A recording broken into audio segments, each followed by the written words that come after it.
Esse no vídeo hoje chiquito tocando de máquina analog, máquina de pista analog, ok? Nós temos pergunta hoje como está se usa. Então, você tem a boca via por exemplo, aqui anda 0, você tem para strip de 200 gramas.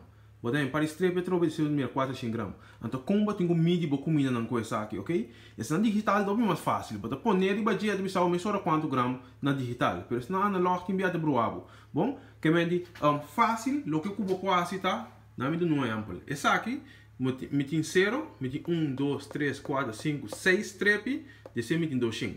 Bom, que me tá assim agora, então vira 2 xin, gedeeld door 6. Que me lo que seja, a primeira cifra, que eu mira depois de 0, tá bem aqui na hora, 2 xin, ok? Se você mira 50, 50 lo bem aqui não. Se você mira 100, 100 lo bem aqui não, ok?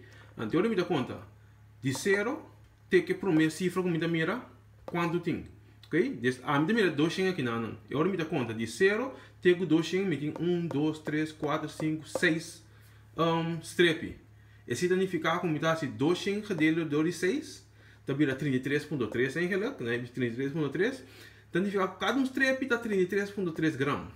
Normalmente é assim aqui. Mas é muito difícil. Normalmente botar algo assim aqui. De 2 para de 0 para 2 da ser 4 strep ou 5 strep, mas em todo caso, a ideia está que você conta de 0 até 2 ou de 0 até 100, o que seja qual botin, quantos strep tem, ok? Anterior você assim, de meu caso, 2 gedeeld 4 strep é 50, significa que cada strep é 50.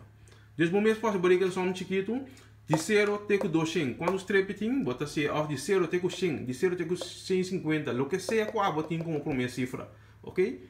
De 0 até a cifra aí quantos strep tem. Anterior botar com a cifra aí, partir da quantidade de strep, botar quanto cada strep dá. Então vou usar uma machine muito mais fácil assim, sem brua. Bom, essa aqui é a paturação da base com a BMS meu plan, agora botar com pista turbo com mina não. Me prefiro uma machine digital, pero se botar uma machine analog, vou quedar claro com ele, ok? Dá vai com uma machine, se botar qualquer pergunta lá, não sabe.